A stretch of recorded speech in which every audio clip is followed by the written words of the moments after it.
And here it is. We go again. Yes, indeed. Indeed, we do. Roll up, ladies and gentlemen. One man went to more. We go again. Yes, indeed, we do. I'm going again. Are you coming with me? The session has commenced and your company, of course, required. So if you are available, avail yourself of this session. A roller coaster ride, as always, the expectation. You never really know what is going to happen. The one thing that you do know is that you have to fasten your seat belt for a very, very wild ride. One man went to mow, the eagle has landed. Another Savior, holy, holy, holy, holy, Adimebujuku. Another Savior, holy, holy, holy, holy, Adimebujuku. Well, this is Mobien. This is dedicated to the gallant heroes of the Nigerian Biafra War and IPO families all over the world. I remember the Nigerian Biafran War, in the thickness of the Biafra genocide. Hey, one man revived the vanishing hope to life. Let the great Biafran army to fight, and they were singing out, holy, holy, holy, holy.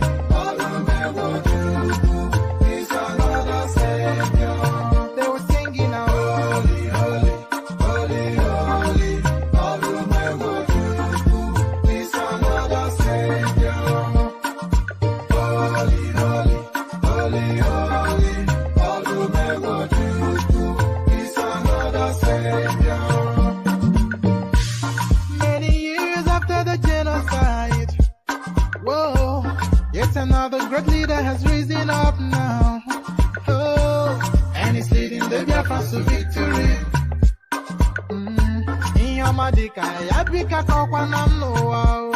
Hey, anamekele maduche mefo.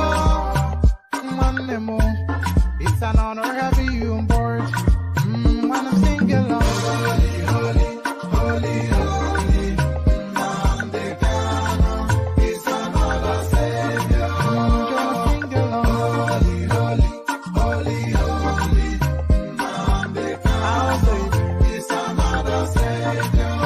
When I sing along, holy, holy, holy, holy, holy, holy, holy, holy, is another Savior. Getting moving right and getting moving fast now. Holy, holy, holy, holy. Anamede is another Savior. Holy, holy, getting moving right, holy, fast. Now freedom is another Savior. Yeah, for freedom. Holy, holy, holy, holy. Nnamdi Kanu is another Savior. Another Savior, holy, holy, holy, holy, Adimebujuku. Another Savior, holy, holy, holy, holy, Adimebujuku. Well, this is Mobien. This is dedicated to the gallant heroes of the Nigerian Biafra War and IPO families all over the world. I remember the Nigerian Biafran War, in the thickness of the Biafra genocide. Hey, one man revived the vanishing hope to life. Let the great Biafran army to fight, and they were singing out, holy, holy, holy, holy, is another Savior. They were singing out, holy, holy, holy, holy, is another Savior. Holy, holy, holy, holy, is another Savior. Many years after the genocide, whoa, yet another great leader has risen up now. Oh, and he's leading the Biafrans to victory. In your madika, yabika kokwa namno wow. Hey, anamekele maduche mefo. And there it is right there. The farmyard singers from the eastern part of Nigeria. Holy, holy, they insist. Holy, holy, as guys, I bring you this. Police intercept vehicles loaded with explosives, weapons in Kano State. So, of course, this comes very quickly off the back of that incident that happened in a school where the terrorists went to blow up that school, and the authorities in Kano State were telling us it's a gas explosion from a shop nearby. The shop that they were claiming the gas exploded, the owner of the shop was not blooded, but the school that was opposite the shop, all the children were blooded and injured. So how can a gas explode in a shop, but the injury is sustained in the building opposite? So they are trying to cover up, of course, a terrorist event. But again, this place completely, by this place, I mean the northern space and Kano in this instance, completely overwhelmed by terrorism. They are just out to destroy. Police intercept vehicles, not vehicle, but vehicles with an S.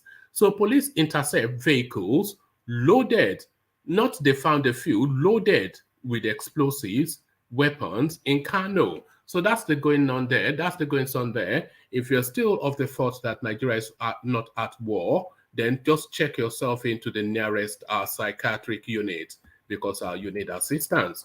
2023 presidency, Tinubu speaks on being sick. So this is a questioner that's been hanging on his neck for long enough, and it looks as though he addresses it frontally, or does he? So the headline suggests that perhaps 2023, Tinubu speaks on being sick. So quite what he has to say about that, we'll find out shortly.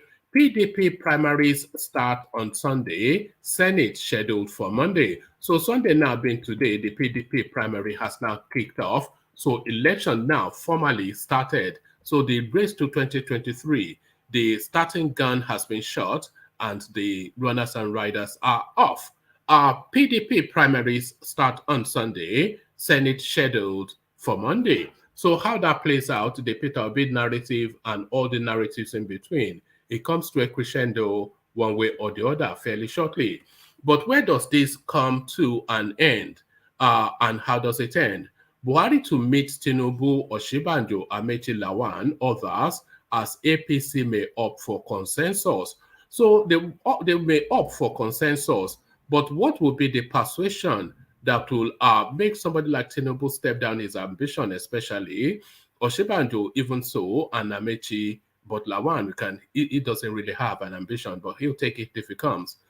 It's almost going to be threats and blackmail. Nothing else, but will Tinubu succumb to the threats is the question. Buhari to meet Tinubu, Oshibanjo, Amechi, Lawan, others, as APC may opt for consensus.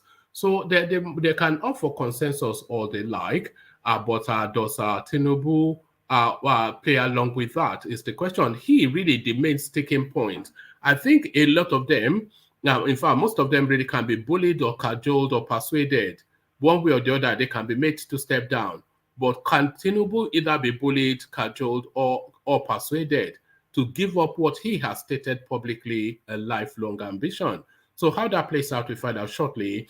Oba of Benin to Tinubu, we are praying for you to get APC ticket. So that is what the Oba of Benin said to Tinubu. But then does the Oba of Benin say that to every candidate that presents himself to him is the question.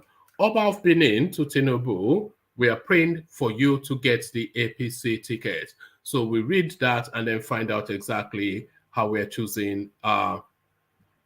We'll read that and find out exactly how we're choosing to translate it. So a very rich and potent menu. So a lot for you to chew over. If you want to come exchange thought on any of these talking points, click on the hyperlink that says StreamYard in the comment section. I'll post the hyperlink again, and especially if you're a voice that has not been on the screen before, I especially would like to hear from you, because we want to hear from varied and divergent opinions in order to get the best footing on where we're going as a country. So if you've not been on the screens before and you feel inclined to participate, then click on the hyperlink that says StreamYard. So that is at your discretion. What is not at your discretion is clicking on the like button and clicking on the subscribe button. So click on like and subscribe for reasons that helps us propel up the YouTube algorithm. It enables us to reach a wider audience just by you clicking on the like and subscribe button. So that's the potency of those buttons, and it doesn't even cost you a penny. So there it is right there. Everybody a winner. So as we said about the click-ins, let me provide you a little bit of a liquid nourishment by way of bribery. Get your calabashes to the ready as we join the K guys. Water, only water, water, only water, where they see ma. Water, water, water, water, water, water, water, water, water, water, water. Only water, where they see ma. Hapa o naido. Hapa o naido. Hapa you don't come o.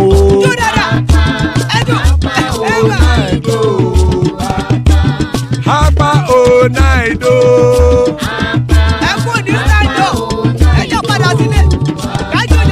Oro kẹ̀kẹ́ kẹ̀kẹ́ ẹlẹ́mù yé o. Ilé sọ́dí kẹ̀kẹ́ rẹ̀ ẹlẹ́mù rẹ̀ o. Bobby master kẹ̀kẹ́ rẹ̀ ẹlẹ́mù rẹ̀ o. Chief Faila ti kẹ̀kẹ́ rẹ̀ ẹlẹ́mù rẹ̀ o. Eruku lẹ̀lẹ̀ ẹlẹ́mù dé. Eruku lẹ̀lẹ̀ ẹgbẹ́ ẹlẹ́mù dòde ojàre o. Eruku lẹ̀lẹ̀ Ghana ti dé ẹgbẹ́ bọ́dì o. Ọmọ ẹlẹ́yẹ ẹ̀yẹ ẹ̀yẹ o ó dilé o. Odúyẹ̀lá ẹ̀yẹ o ó dilé o. Petrosoname ẹ̀yẹ o ó dilé o. Petrosodunke ẹ̀yẹ rẹ̀ ó dilé o. Ẹlẹ́kọ̀ ọ̀run mú ìní o.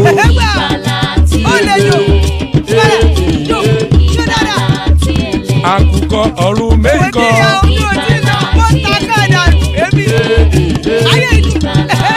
Ikú kò ní ríwà gbéṣe o.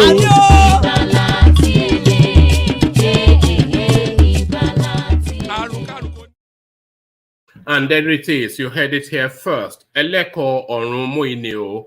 Àkùkọ ọ̀run mẹ́kọ̀. Ikú kò ní ríwà gbéṣe. You heard it here first. Ikú kò ní ríwà gbéṣe. May death have nothing to do with us. So you heard it here first, the most exciting platform on the entire internet, the prayer that death has nothing to do with you. So Iku Koniriwa Agweshe, as guys, I bring you this. Police intercept vehicles loaded with explosives weapons in Kano. So let me just shut this window. The Kano State Police Command on Saturday intercepted a car loaded with bomb-making devices and sophisticated weapons in the state. According to a police statement, the command's spokesperson, DSP Abdullahi Kiyawa, who confirmed the incident, said its operatives were still investigating the matter. According to the PPRO, the command on May the 19th, through credible intelligence, intercepted a Mercedes-Benz carrying sophisticated improvised explosive devices coming from Jigawa State to Kano State, he said. On May the 19th, following an intelligence report that a Mercedes-Benz motor vehicle, ash in color, with suspected sophisticated improvised explosive devices was coming from Jigawa State to Kano State, the Commissioner of Police, Kano State Command, CP Sumaila Diko, immediately raised a crack team comprising explosive ordnance disposal, chemical and biological, radiological and nuclear defense, and operations POF ADA.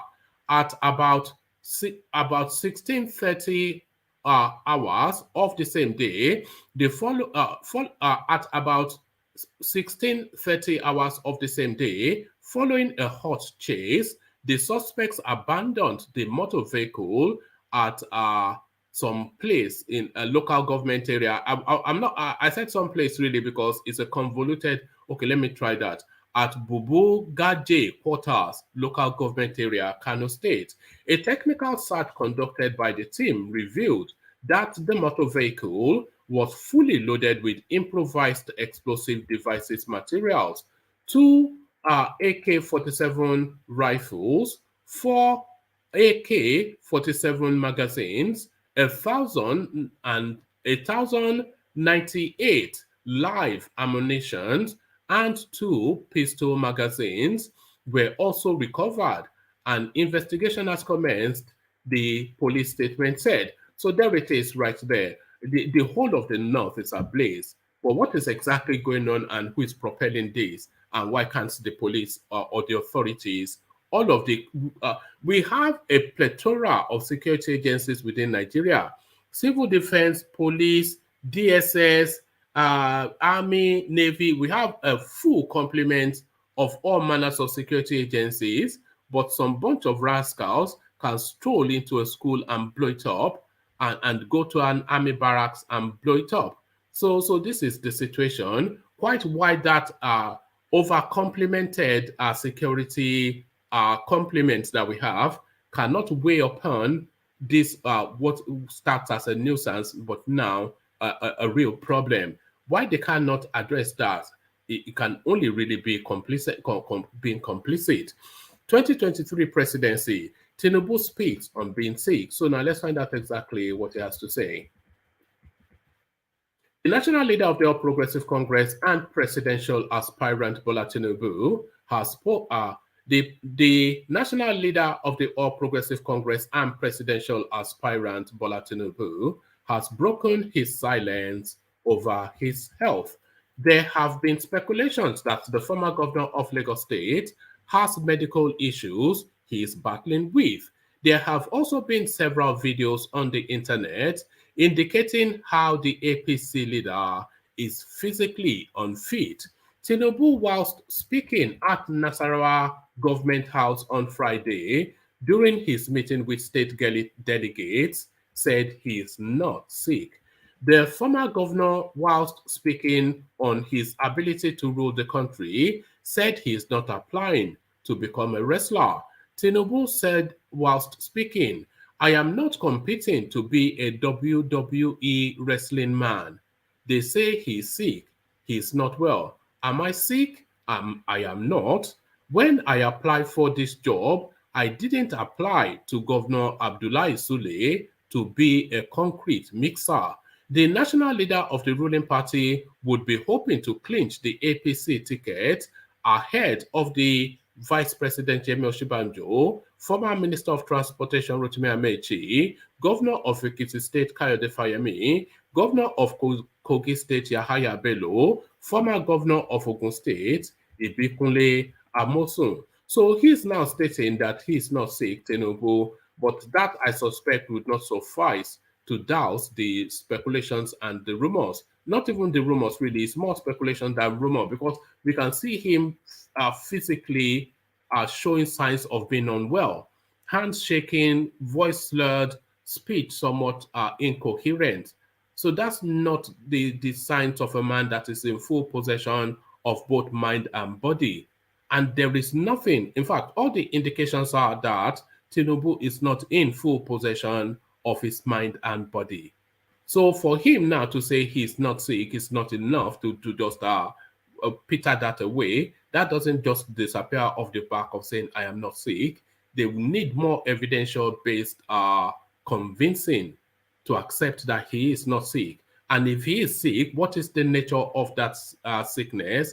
And is it something that will impair him being a president? After what we've gone through with Buhari, more so now, we don't need another sick note president, as that's just the case. So from that to this, okay, let me just move this one over. I'll decide if I want to read that. So PDP primaries start on Sunday, which is today. Senate scheduled for Monday, which is tomorrow. This is to inform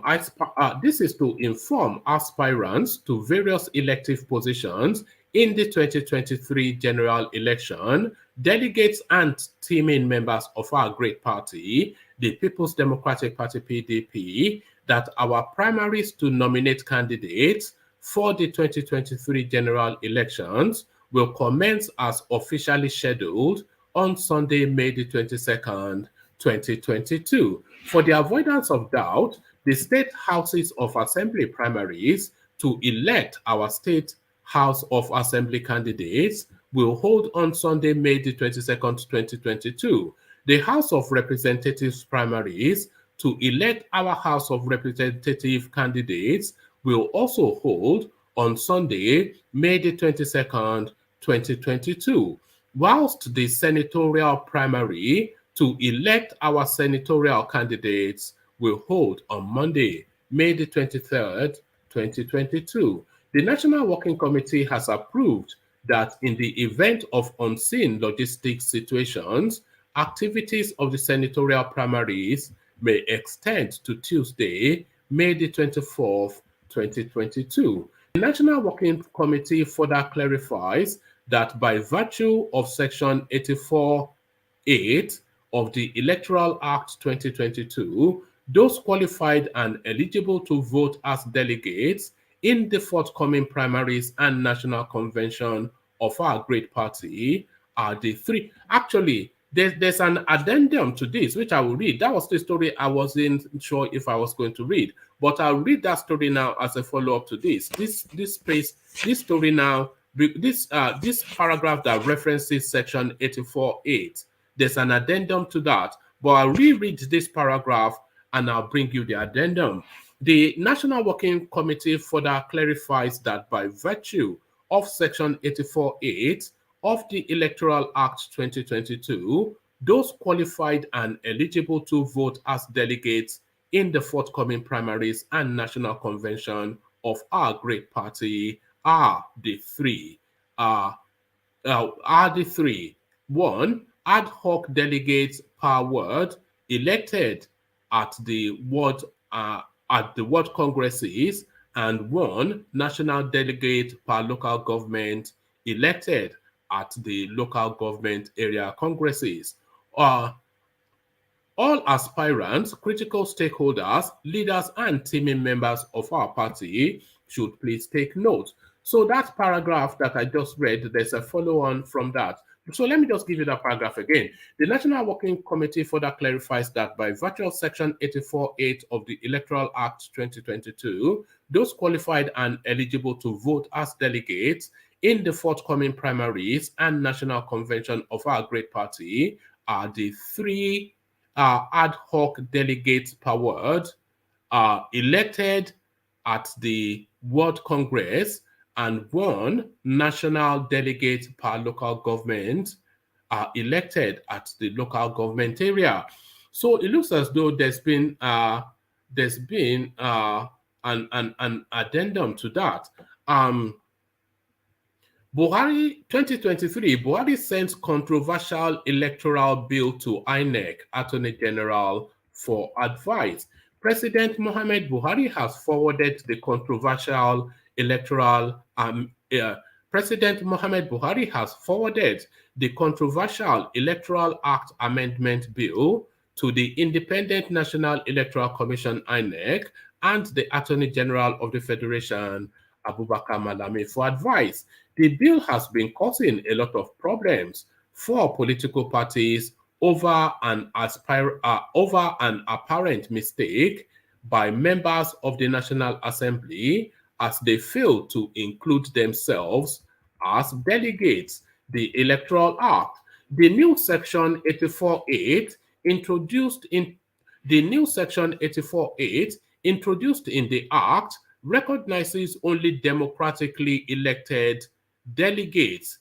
It stated, a political party that adopts the system of indirect primaries for the choice of its candidate shall clearly outline in its constitution and rules the procedure for the democratic election of delegates to vote at the convention, congress, and meetings. Following the failure of the National Assembly to recognize themselves, the president, vice president, governors, and other elected government officials as statutory delegates in the Electoral Act 2022. The Senate and the House of Representatives had penultimate week passed the amendment to the Act to recognize statutory delegates as voters during primaries, congresses, and conventions of all the political parties. President Buhari is facing intense pressure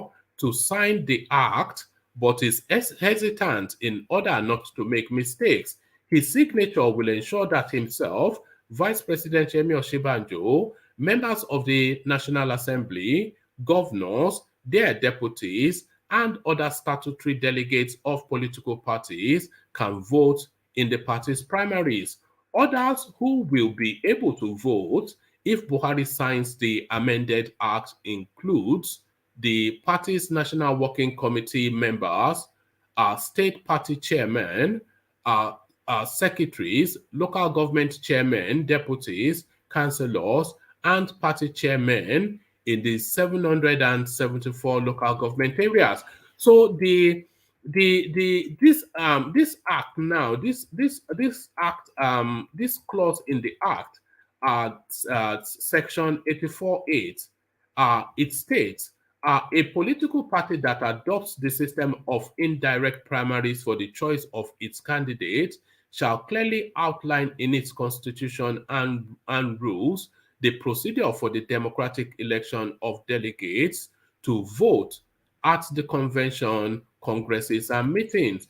So this somewhat precludes statutory delegates, that clause in that newly signed electoral bill. So that clause now is what's playing out now in that piece that I read out to you. When they are stating here, so this is going back to the piece that I just read. The National Working Committee further clarifies by virtue of Section 84.8 of the Electoral Act 2022, those qualified and eligible to vote as delegates in the forthcoming primaries and national convention of our great party. The three ad hoc delegates per ward elected at the ward congresses and one national delegate per local government elected at the local government area congresses. So it somewhat precludes a lot of our statutory delegates that are clause within the newly amended electoral bill. So from that to a new story, Buhari to meet Tinubu, Osinbajo, Amechi, Lawan, others as APC may opt for consensus. Indications have emerged that President Muhammad Buhari is set to meet with presidential aspirants of the All Progressive Congress APC ahead of the party's primaries. It was gathered that Buhari will use the opportunity of the meeting to help reduce the numbers of presidential hopefuls. He is expected to ask them to accept the outcome of the primary, as was done during the APC presidential primary in 2014. The president would, pardon me, the president will meet with the aspirants a few days to the primaries with a view to ensuring that there is unity and harmony. He will also meet with the governors separately. The date is not fixed yet, but it should be this week if INEC does not extend the deadline for the primaries, as we are all hoping. An APC chieftain who wish to remain anonymous told correspondents. The president has a candidate. How to present the idea to the likes of Tinubu will be the challenge, he added. When contacted, so that is to suggest then that Tinubu is not the candidate, because if he has the candidate which he has to present to Tinubu, then that tells you then that Tinubu is not Malam Buhari's choice. When contacted on the telephone, the senior special assistant to the president on media and publicity, Garba Shehu, said he was not aware of such a meeting. I am not aware of any meeting. I am not aware of any meeting as of now, he said. However, the report claims that all APC presidential aspirants are open to accepting a consensus, except a former Lagos State Governor, Bola Tinubu. Other aspirants are willing to step down if President Buhari endorses one of them as his anointed candidate. Based on the Electoral Act, any aspirant who agrees to step down must do so in writing. According to correspondents, some major aspirants have started approaching the less popular aspirants to drop their ambition and support theirs with promises to refund the 100 million used to purchase the party form, or promises of them being given juicy appointments. So there it is right there. So that's essentially the conversation that Rotimi Amechi had with Yaya Bello. Just step down. I know you don't need your 100 million back, but I will make you, Minister of our Finance, and you can do it as much as you can carry. So the final readout now. Oba of Benin to Tinubu, we are praying for you to get the APC ticket. The Oba of Benin, Omonoba Endo Oko Opolopolo, Oba Eriawu II, has assured the national leader of the governing All Progressive Congress APC, Asiwaju Bola Tinubu, that he and all the people of Benin Kingdom will come to pray for him to pick APC's ticket and win the presidential election. The first-class monarch gave the assurance on Saturday evening in his palace whilst receiving Tinubu and members of his team.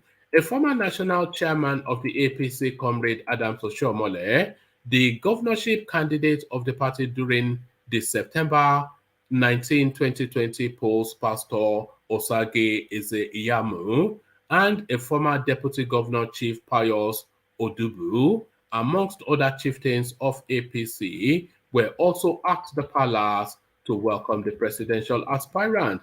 Oba of Benin said, your Tinubu's remark, that is Tinubu's remarks, are like preaching to the converted or the Pope. The Benin throne is non-partisan. We are interested in who becomes Nigeria's president. Hence, the throne prays for good governance. We are praying for you. If you are eventually given the ticket of APC and become president of the country, do the things that will make you sit at the right hand of God. Do not forget those of us that are praying for you. Tinubu said he has the capacity and experience to govern Nigeria. According to him, I supported and worked hard for Buhari to become president. I am a very competent individual. I served in Mobile as the Auditor General and Treasurer. I have helped to build great institutions. I have been governor of Lagos State 2 times. So everybody wanting their CV, of course. I am here, Palace of Oba of Benin, to solicit your blessings, to ask your endorsement and prayers. I am not a stranger in this palace. I am a son and an in-law at the same time. This is just a delegate selection process. I can come to Benin and sneak out just to speak with delegates. But since you are a father and there is a great history between your throne and the culture, I know I will be here today on a courtesy visit before I will start meeting with delegates. The national leader of the APC promised to replicate in Nigeria the developmental strides that he put in place in Lagos State. Oshiomhole described Tinubu as the best man for the presidential job, declaring that the country needs somebody who could get the job done without giving excuses. He noted that the former Lagos State governor has the ability of identifying competent and loyal persons across Nigeria who would work with him to get the desired result. The former president of the Nigeria Labour Congress disclosed that when he was Edo governor, his administration borrowed many initiatives from Lagos State based on the solid foundation laid by Tinubu. He urged APC delegates and other Nigerians to massively vote for him during the primary and the presidential poll. So there it is right there. I'm not quite sure how much of an endorsement that was by the Oba of Benin. So you're from Benin. What was the Oba talking about? World peace. Good to see you. Ajanle Koko, the mighty one. Well done.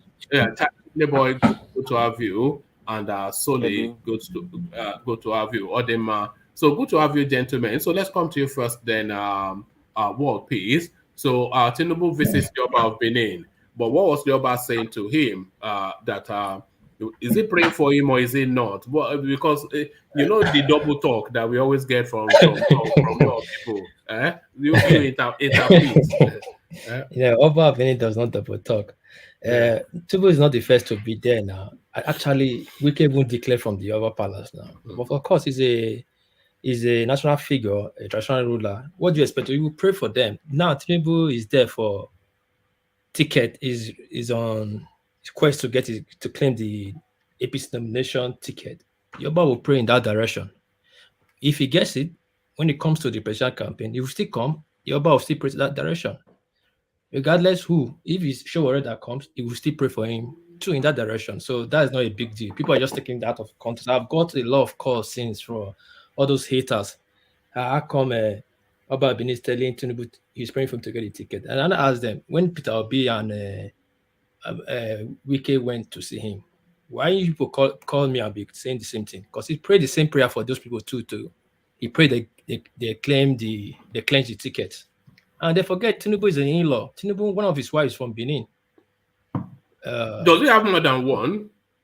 Yeah, Tinubu has more than one wife. I didn't know that. Yeah. I only know Remy or something. I didn't.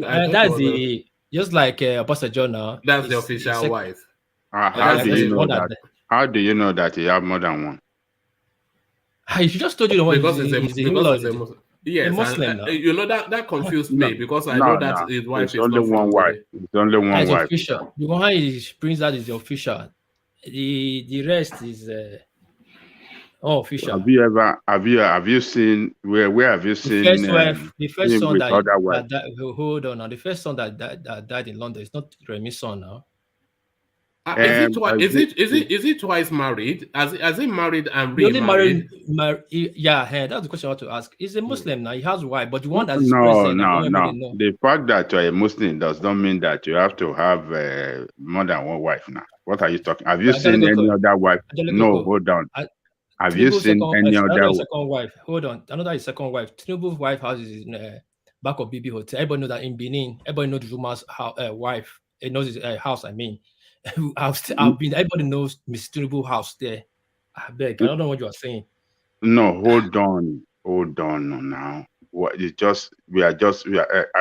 I've never seen him in the public with more than one wife. It's only Remy with no. You see Obasanjo all right. Let's not labor that space too much. Okay, let's move go back to the Oba and an interpretation of that's the prayer you pray for him now. The guy is invited to get ticket. That's the prayer we pray for him. He will not go there. He will not go there and be praying for him to pray a different prayer now. The prayer he needs the most. What is the alignment of the Oba's politics? Where is he politically? Who is he for? The Omonoba? It's for nobody. It's for everybody. It's for everybody. If Tombawa go there too, he will still pray for Tombawa to get the ticket. If Lawa goes there, he will pray for Lawa. So he's just collecting everybody's dollars. He stands with nobody. It's just collecting. They are collecting. All right. All right. Let me move you on then to more serious matters. Police intercept vehicles loaded with explosive weapons in Kano. So what are you making of that? This is now almost a daily diet from the northern part. It's just stories after stories of barbarism, savagery, terrorism, brutality. That now seems to be the drumbeat of that. The echo of that space, the northern part. Yeah, for me, I would say the northerners, they have a pattern. They always try to rule everybody with fear. You know, the systematical kind of fear, you know. So you understand every type of horror is coming from the north. To just create fear, that kind of fear persona for every other people in the south. Like the north is these northern people that are dangerous, the area is tough and all that. So we have this fear for them. Because I don't see any reason for police to intercept those kind of weapon and explosive, yet they're still blowing up barracks and other places. If the police in that area is so effective, so efficient, then you're supposed to be seeing any bomb blast in the north. So I believe they are sending a message. That's the way I see it. Good job to the police, but I feel it's a message the northern cabals are sending. Message from whom? So we decided to put that fear in our mind that they are still capable of doing terror. But it's in Sokoto now. They are blowing up their own space. Yeah, ESM is not their own. The one they just beheaded, the House of Honorable, they just beheaded in Anambra. Is not their own person.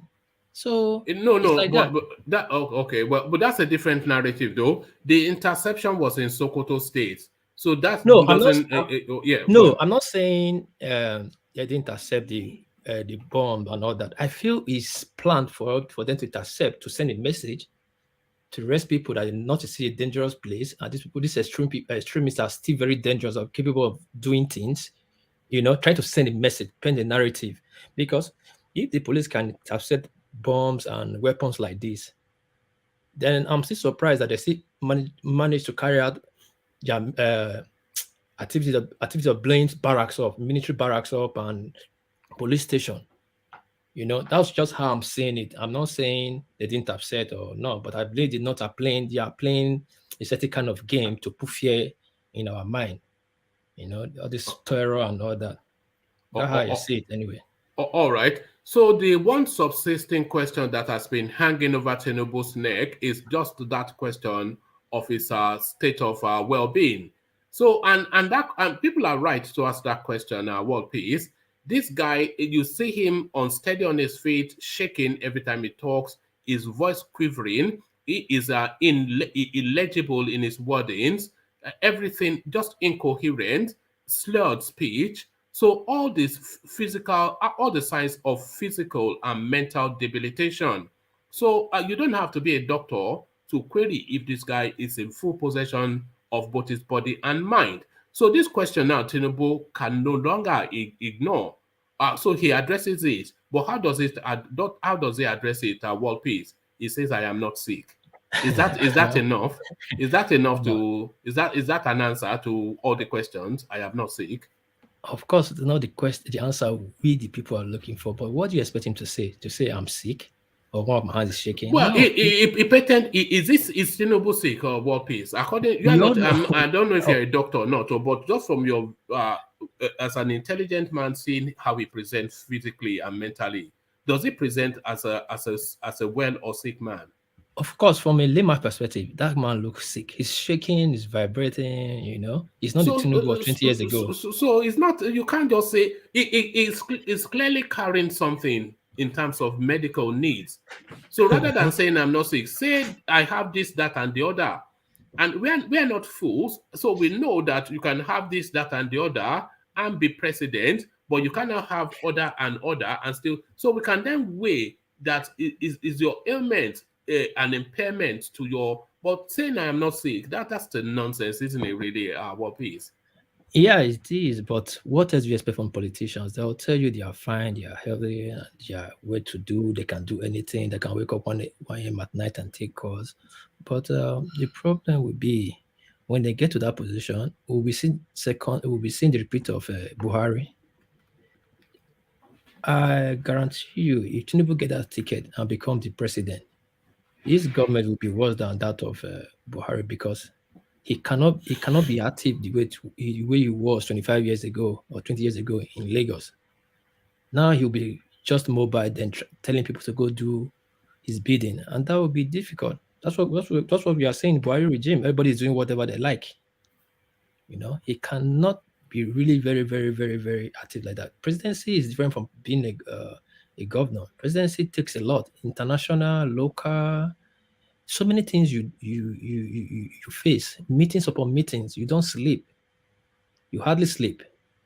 So with that health status, I don't think Tinubu is capable, can stand the pressure from the presidency. But I would say Buhari is there. But we can see the. Do you think Buhari, this is the most selfish thing we are saying? Somebody that knows full well that he doesn't have the physicality or even any longer the mental rigor to handle it, and you want to be president.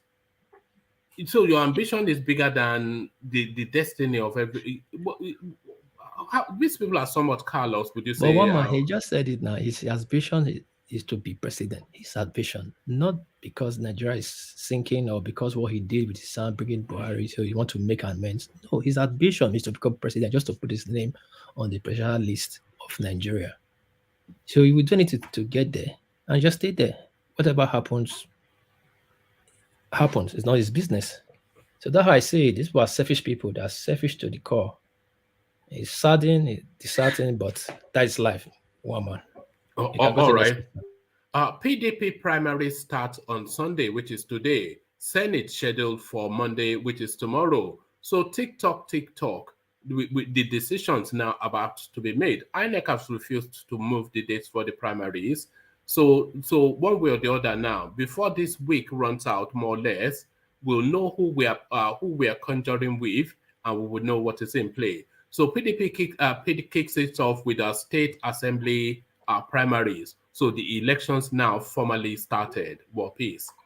Yeah, I saw it today on the papers, but I think that of Edo, they have issues, but I hope they have sorted their issues. About their primaries, Obaseki and Danobi, that is the Wiki fraction and the article fraction, they have issues since. But all the same, I heard they continue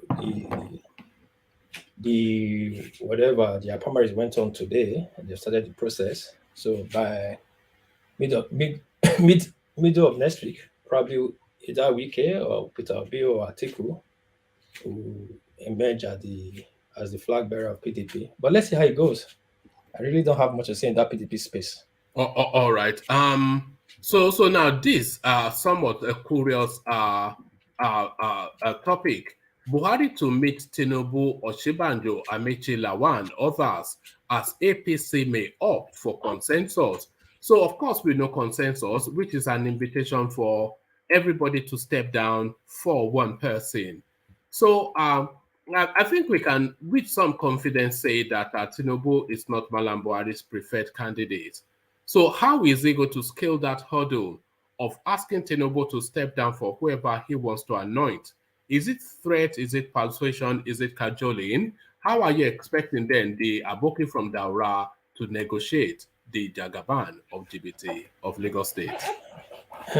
We already know. All will be involved.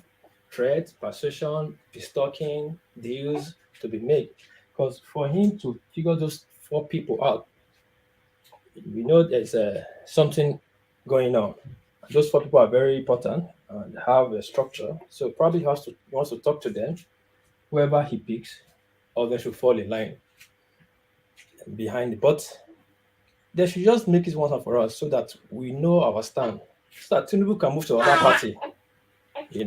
So Mama, let me take care of my son. All right. Yeah, no, I can hear him in the background and your struggle to balance the two. But him needing your attention and us needing it. But of course, your son must always win out. So let's go on from World Peace then, who is on daddy duties, to Ajanle Koko, who is the daddy. So Ajanle Koko, to you, and that space then that World Peace was just exploring, this meeting now that Buhari is having. I don't know if he's going to gather them into one room or meet them one by one. I suspect that he will want to meet them one by one, but perhaps it's even better if he met them all together. But however it takes place, Buhari to meet Tinubu, Oshibanjo, Amechi Lawan, others, as APC may opt for consensus. So who are most likely to refuse to step down their ambition during that meeting?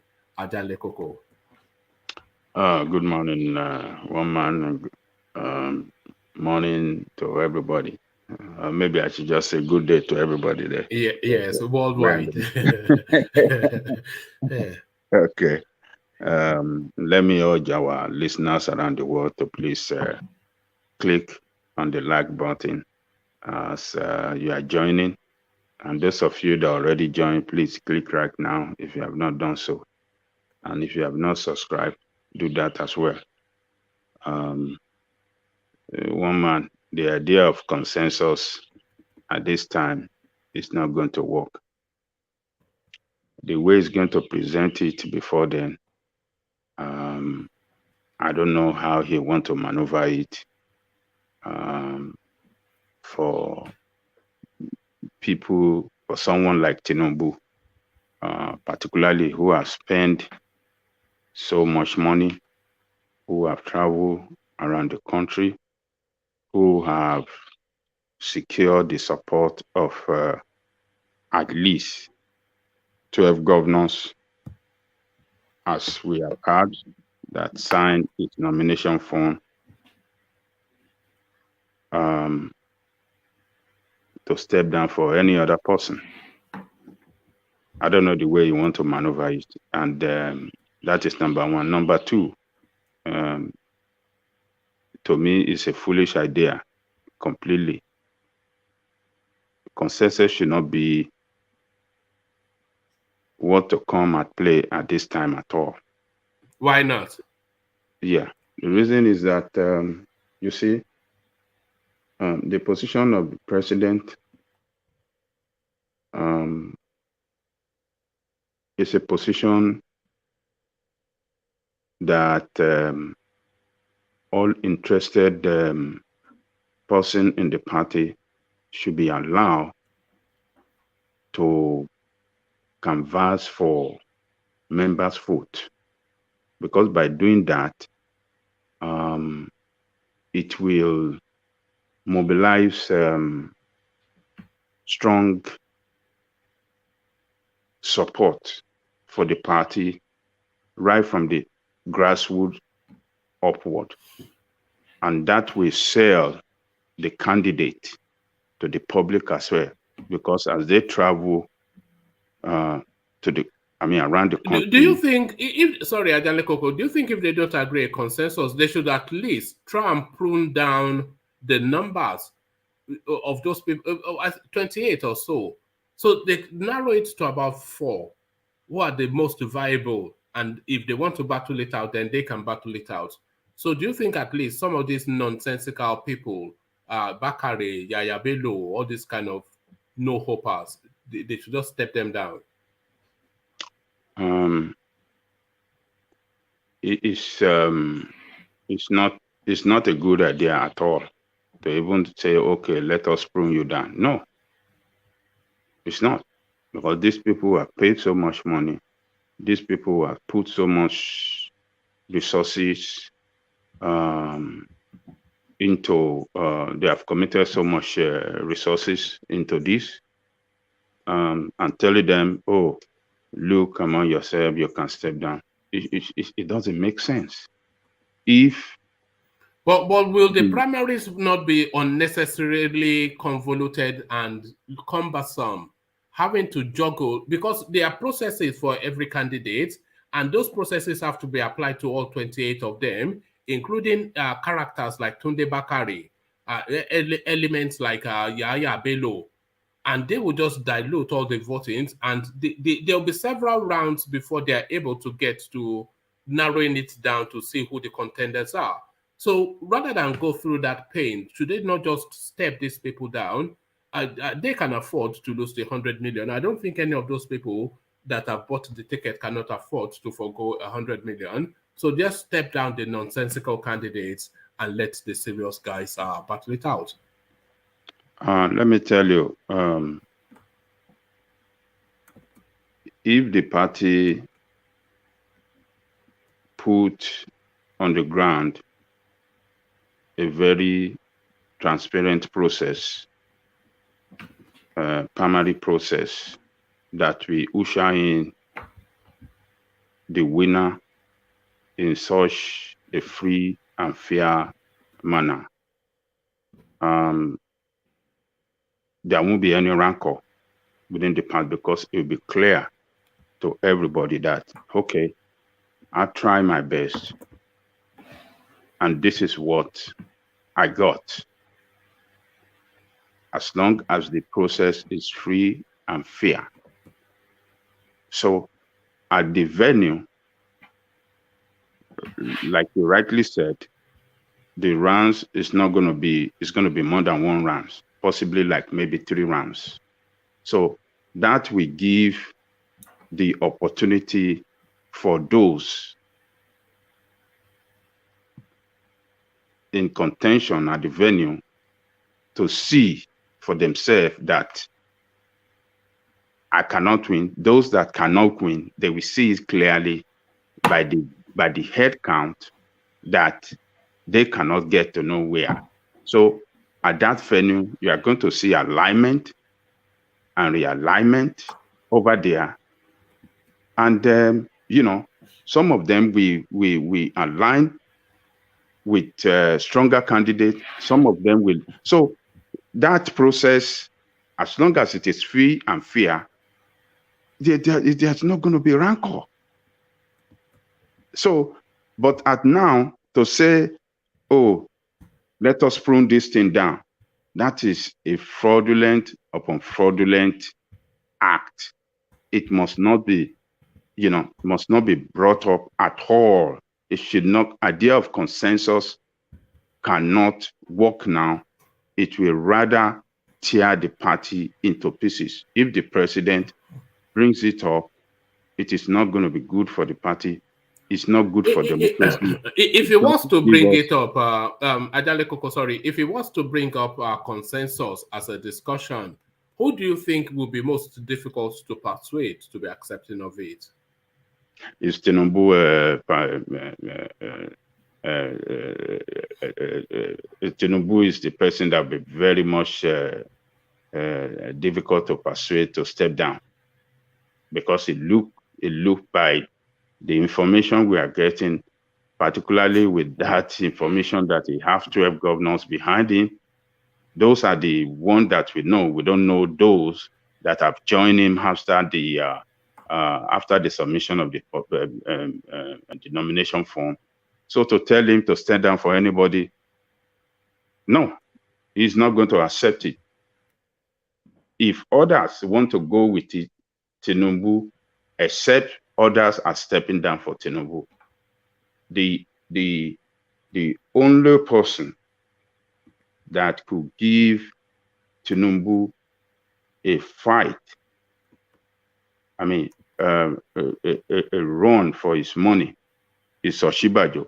If the president anoint Oshibajo or put Oshibajo before everybody that this is my anointed candidate, this is the man I have worked with for the past 8 years, this is the man I trust that can do the job, it's going to bring a big problem for Tinubu to say it's not going to accept. He might not accept it, but if they go to primary, others, I believe, will accept Oshibajo because of the fact that he's number 2 and he have the capacity as well to be, he have the capacity and the competence to lead, to be the president. He will give a run for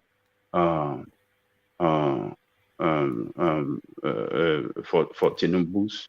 So that is the only person that could give Tinubu serious problem. Tinubu might not accept it, but if they go to primary and the president put his whole weight behind him, Tinubu might lose at the primary, because I believe others will accept it, particularly from Yoruba land. The Ekiti governor might not have any other choice. They must go with him. Amosu might go with him. And if, what do you call it? The president tell Amici, this is the man. Amici, we have no other choice but to fall in line as well. So he is the only person. He is the only person that could give Tinubu a very serious run for his money. So, and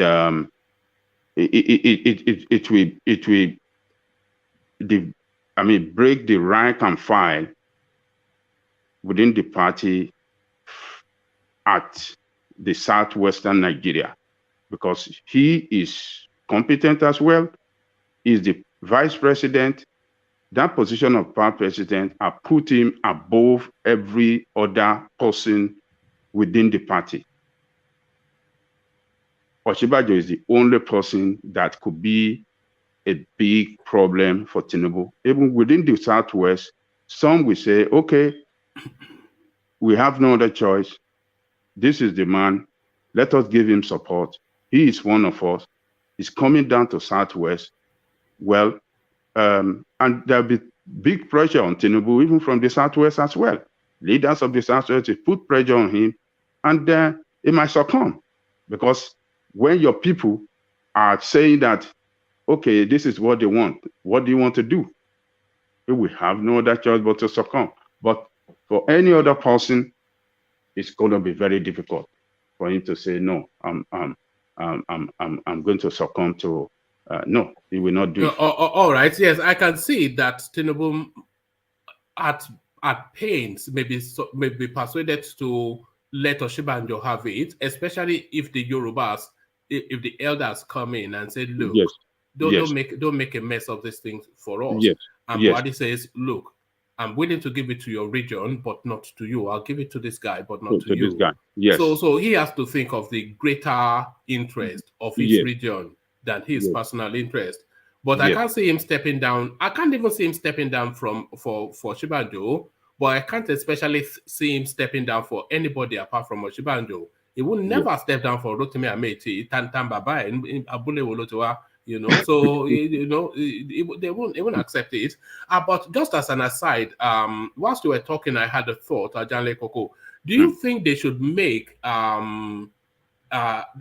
debates amongst presidential aspirants, especially the topmost ones, mandatory? Should it be a constitutional matter?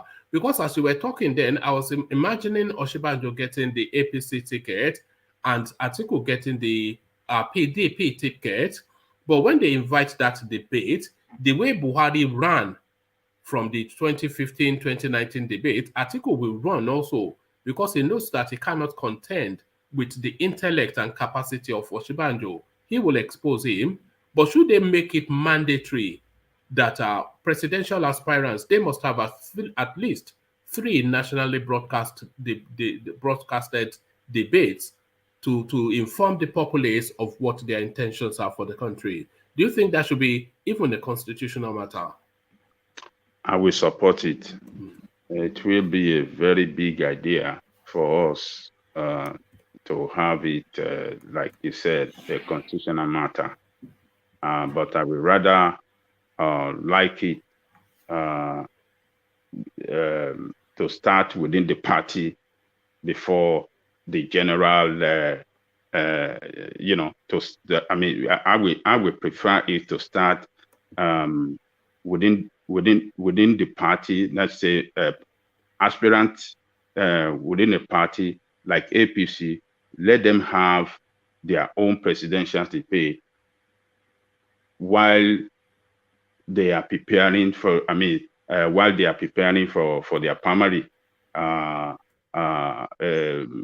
That will help the party and the public as well to see that one that is ready for the job. That one among them, those one among them that that they will show their competence. They will show to us how well prepared they are for the job, how well they really understand the problem and the solution they have to all the problems that we are facing in the country. So within the party first, after the nomination of the candidate of their party, then another step is between the two parties of the right candidate. Yes, let us. We must adopt. But do you think there should be a bar? Do you think there should be a bar on it? so that the people, it has to be a certain level of, so that you don't end up with elements like Showore on the rostrum abusing everybody. So should there be a threshold so that we can have a real conversation between two real people rather than noisemakers like Showore and Abga candidates? And so if they want to have it, just a shootout between the APC and the PDP, man to man on a rostrum with a moderator, and the way they do it in America. Well, I will not agree that it should be between just two biggest parties. We should also encourage the smaller party candidates to come on the stage, to debate the candidate of the biggest party as well. We don't know. The smaller party candidate might have big ideas and more competent, in their approach to solving the problem we have in the country that even the bigger candidate, the bigger party candidate. So at this time, in our country politics, if we are adopting presidential debate, the candidate of smaller party should be encouraged to be on stage and let us tackle it together. So they could have they can have three presidential debate. The smaller party should not be edged out. That is not good for our democracy. We should allow our democracy to develop, and we should encourage the smaller party as well to develop.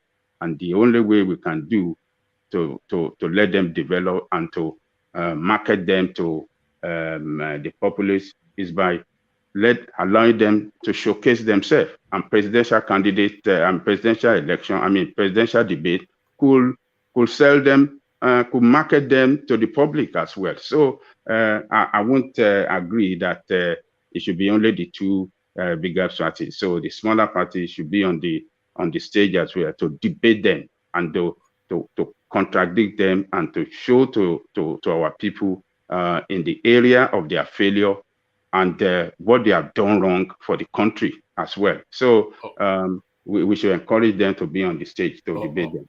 All right. Thank you, Ajale Koko. So thank you, Ajale Koko. Let me acknowledge Alexander Gomez's super chat before I present you another talking point. And then after that other talking point, I'll go on to DOG just for reasons of time so that I want to try and make sure I touch every voice. But before I go to that, just a gentle nudge to the people that are listening. As you can see on the screen, we are trying to hit 100 likes for the stream. So if you gel with what is going on, if it chimes with you, what you're hearing and the session, then click on the like button and get us to that 100 mark. We're trying to establish 100 likes as a baseline for all the streamings that we do. So 100 likes, please. If you get us to that quickly, that'll be most appreciated. So as we said about that clicking, let's invite Alexander Gomez's contribution via Super Chat. Alexander Gomez always speaks to the platform essentially via Super Chat. And to that space of Buhari musing on the idea of a consensus candidate.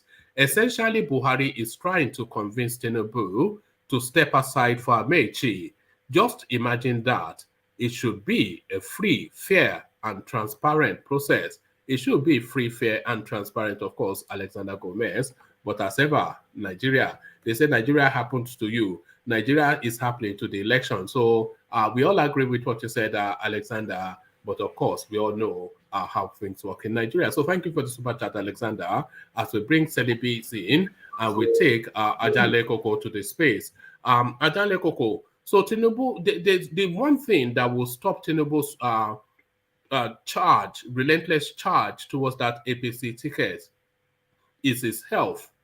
So this is the one question that has been hanging like a noose around his ambition. So he now he had no choice really but to address it. But does he address it? His response to all this plethora of video evidence and speculations about his physical and mental well-being, his response to that is, I am not sick.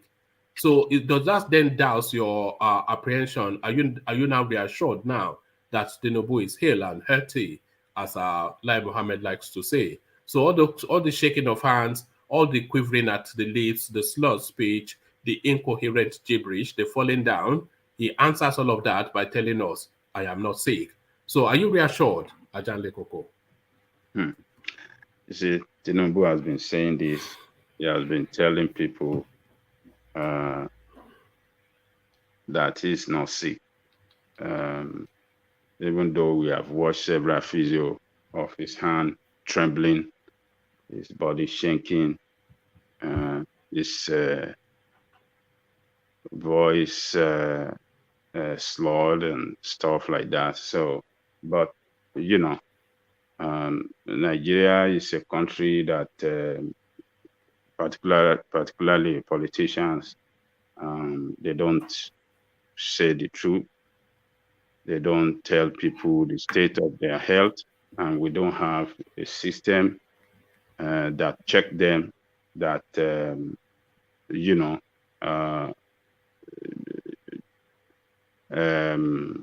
don't have a process of checking the state of their health. So since we don't have that, what are we going to do? He's been saying is hale and healthy, but we have seen several videos that shows that he's not healthy, and they are protecting him. This is what played out in 2015 about Buhari as well. He was protected, he was packaged, and only for him to be president and to go on medical tourism for about 3 months or so, or almost 6 months. So Tinubu's health, Tinubu is not that healthy, we are saying it, but politicians, they are protecting him. We don't have any process in our system that tolerate check. Tinubu is not healthy, as you said, Ajan Lekoko. Yes. But if we know the nature of the ailment, then we can make the decision as to if that prevents him from being able to carry out his duties as a president.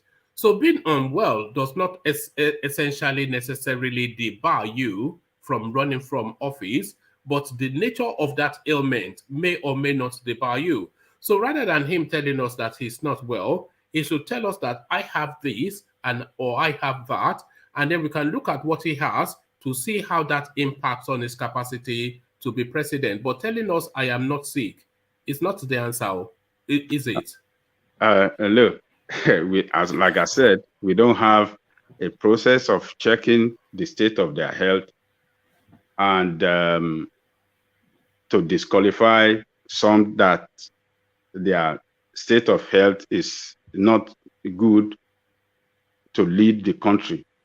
So since we don't have that, what are we going to do? We have everything in that system that functions politically are nothing but fraudulent process, fraudulent packaging, fraudulent protection of themselves. That is what we have. So, Tinubu, what do you expect him to say? What he can say is what he's saying. I am not sick. I am not going there for wrestling. Bricklaying. WWE SmackDown. I am going there to use my brain to solve Nigerian problem. That is what I'm going for. This is what he has been saying. And as long as he is having the support of party membership, forget about the rest. The rest does not matter. I didn't know you had dogs, Ajan Lekoko. I'm trying to get one myself, but my wife is not allowing it. I know I don't have dog. It's my neighbor's dog. You know, right, I have my window open, so okay. So so that is just the problem in our system. We don't have any process of checking their state of health, and so this man is the leading among them. And there's no going back. Politicians will always they will protect him and package him all the way through to get to the position that is aspiring for. So that is just it. Buhari did it 2014, and it's playing out again. So it's left for Nigeria to either go for him or to kick him out of their way. So whatever they chooses, that is what are we going to do, one man? Nothing. And let me respond to your question earlier about Osinbajo debated Atiku. Yes. I believe that Atiku will be ready to debate any one of them anytime. You think so? You think he has the confidence to take on Osinbajo? Oh, yes. I don't think so. Okay, I will tell you. I think as Atiku is only ready to take on somebody that he knows he can defeat. Like, he will take on Tinubu, he will take on Buhari, but can he take on Osinbajo? He will take on Fayemi even, because Fayemi is not intelligent, really. But can he take on Osinbajo? He will take on any one of them. Because what is Osinbajo and their party? What do they want to tell Nigeria? How far have they gone? How far have they? What is it that they want to tell Nigerians about what they have done? Osinbajo has the capacity to paint a pretty picture. We've heard him speak before. He has the capacity to paint a pretty picture. Yeah, you can paint. And he will seduce Nigerians with grammar and elegance. Well, he can talk a lot of grammar, but I bet you Atiku will point it out step by step how they have destroyed the country. But Atiku will not be on strong footing now, because PDP they are just marginally better than APC, and Atiku, of course, corruption personified. So he's not on strong footing to challenge anybody. Well, he will distinguish between their time in government and the time of APC in government now. The way they met Nigeria economy and the political instability in Nigeria, how they were able to stabilize Nigeria politically, how they are able to bring economic prosperity to Nigeria. They will distinguish these and make them look and ridicule APC position, how they have destroyed the Nigeria so far. I think it will be. He wanted to debate Buhari and but that's easy picking now. Debating Buhari is easy picking now. Can Buhari even say his own name? He will do it. I don't want to believe. I don't want to believe that he won't be able. He won't be able to. He won't like to debate Osinbajo. Osinbajo, yes, he can speak grammar. Is it the grammar that would do the job? Nigerians love people that are articulate. You know that. If you have a good grasp of the English language, Nigerians, they are always seduced by that. You know that. Nigerian people is just elite like you that love big grammar. But let me tell you this. They have destroyed Nigeria. All fabric on which that country stands or that country is known for has been totally destroyed. Economically, what is it you want to say? The unity, our diverse unity is in jeopardy. Politically, we are not stable. What is it that they want to tell Nigerians? What is it they have done well that they want to tell us again that, okay, give us another chance? And they promise heaven and earth, all the change they promise, all the next level they promise are all failure. We didn't get anything. They gave you next level of suffering. So that is what Atiku will point out to them, and I believe Atiku can debate any one of them, no matter who is that person. is with the grammar and that is not. But what has their grammar done for us? What achievement have they brought for the country? That is what article we ask them, and it's very easy to do. Anybody that is smart, that have done his homework well about how these people have failed the country, can debate anyone among them. I believe so. All right, thank you, Ajale Koko. For reasons of time, let me go on to DOG as we acknowledge the presence of Celebes, who decides to join us, which she does every so often, but now she joins us. But to DOG first, and to have him then address this situation, a recorded decimal within the Nigerian space, police intercept vehicles loaded with explosives and weapons in Kano State. So just another Tuesday in Kano State, or Borno State, or whatever. They are now just transporting casually bombs and explosives and AK-47s, rifles, etc. The full complement of terrorism just being transported casually on the streets. From Jigawa, they say, to Kano State, where they intend to go and blow up another school, as we saw. So what are you there making of this now? What has now become a daily diet in the northern part? DOG. Hi guys. Honestly, this happens every other day in Nigeria now, even at the Tinkan port. A few weeks ago, they found sharpened cutlass, full load of a container. And the problem I have with the police force or whoever is catching these guys is you will never now find out who is bringing those stuff, who is in charge, who owns this container, who has this truckload. At least the driver is there. You've arrested somebody. They should give us feedback on who is bringing this thing in and what purpose are they bringing them, and let us know you've arrested these guys. But that would be the end of what we hear. A truckload of bomb and ammunition is being impounded by police, arrest the driver. And more importantly, what happens to those things?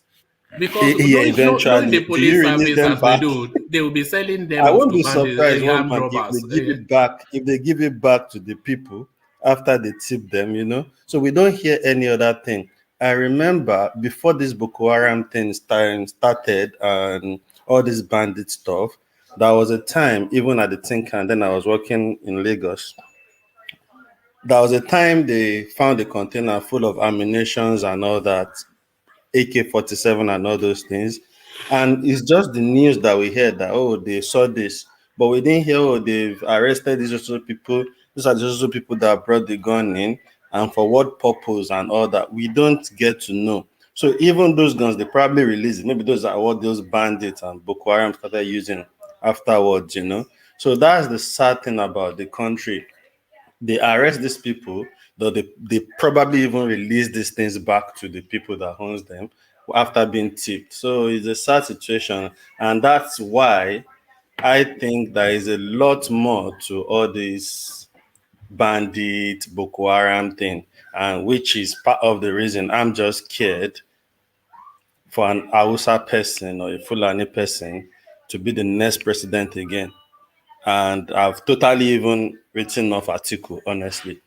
I don't even want him, even himself. I don't want him. What are you making of the Peter Obi phenomenon, which seems to be gaining a lot of traction, especially over the last few days, and a real boon, a real boost, a real injection of vigor with that million-man march that they had yesterday? So what are you then making then of this relentless now Peter Obi narrative that refuses to I was speaking to a friend in Abuja. Yes, it was just yesterday.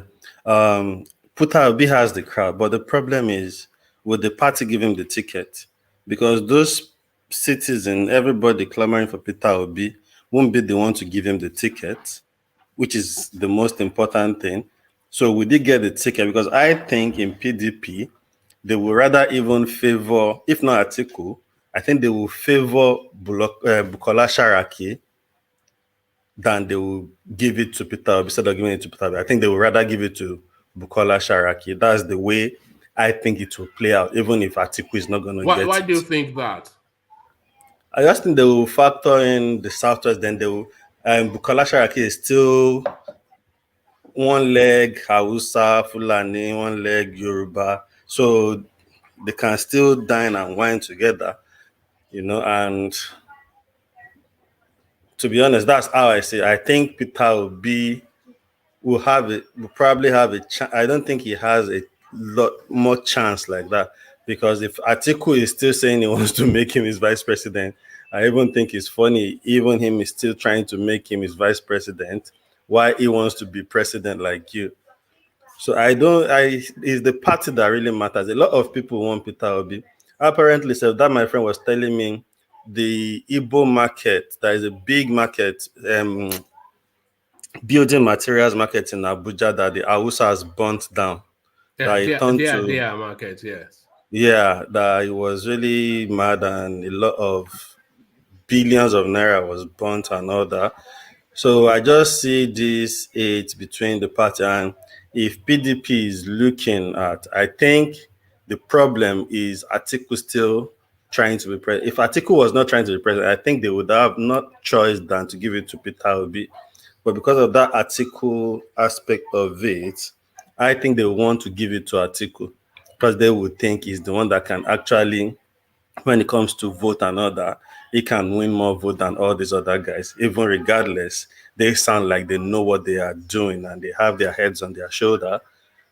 So everybody knows that Peter Obi is making sense to everything he's been saying. You can see hope from what he's talking about and all that. But even when it comes to, when you're talking about debate with Ajani Koko, I don't know what Atiku wants to say when it comes to debate, honestly. He would just say the normal things. Do you think he can take on Oshibanjo in a debate, Atiku? Nah. No way. He will, do you think he won't be able to. He will say run things, but he can't win Oshibanjo now. Do you think he will run? Yeah, of course. If you want to really see, you will put Oshibanjo and Peter Obi, then you can say, oh yeah, it is a level ground. So let's see who can debate themselves. Who will come out on top in that debate, Oshibanjo versus Peter Obi? I think it boils down to the point they are making. It boils down to, because in that aspect, because you can tell Peter Obi is a smart and very intelligent guy. Even Oshibanjo can use his eloquence and all that, but it is who is making sense that will really matter. But when it comes to Oshibanjo and Atiku, the eloquence, the sweet talk and all that, and even intelligence, I still believe Oshibanjo is more intelligent than Atiku, 100%. Yes, I think I somewhat agree, but I think in a battle between Oshibanjo and Peter Obi, very difficult to call, because Peter Obi also eloquent, very knowledgeable, and also, but what advantage Peter Obi might have is that he's on the path of righteousness, so he has a clean image, but Oshibanjo is damaged to goods. So he can just be hitting him, and Oshibanjo will not have anything to hit back at him. So I think, that should be an interesting debate. And that's a possibility, by the way. But DOJ, let me take you to another talking point. But before I take you to that, we have well in excess of 200 people watching somewhat. Thank you. But we're trying to get the likes on the stream to at least 100. That helps propel us on the YouTube algorithm, so that 200 then becomes 2,000 and the platform reaches even a wider audience. So if you can, because I think we have about 50 likes from 200 people. So that doesn't sound right. So if you want to correct that, then please do. As DOJ now explains to us now, if this makes sense. So the question that hangs over Tinubu the most, DOJ, of course, is the state of health. For reasons, not out of any spite or anything, but because we can see him physically and mentally debilitating in every public outing that you see him. Hands shaking, falling on the floor, voice quivering, incoherent, just scattered all over the place. So all of these things make people then ask the question if he's physically or mentally fit enough to be president of Nigeria. So he's been evading that question all the way through. But that question now so reverberating so loudly, he can no longer avoid it. So he takes it on frontally, the question about himself, and he answers forcefully, I am not sick. So does that enough reassure you? that all of that, then we can forget it. He has told us he's not sick. So all the shaking of hands and everything then is just part of our human nature. So what are you making of Tinubu's response to the question that hangs over him? He can't tell us he's not sick. Obviously, he has something going on. It might not be something that is that detrimental to him governing the country, but I think maybe with time, but when he had that opportunity, I think he should have just said whatever I think it is. But I think the age and him being is a is a user. He uses, so all those things coupled together, I think is part of what is actually playing a part on his health.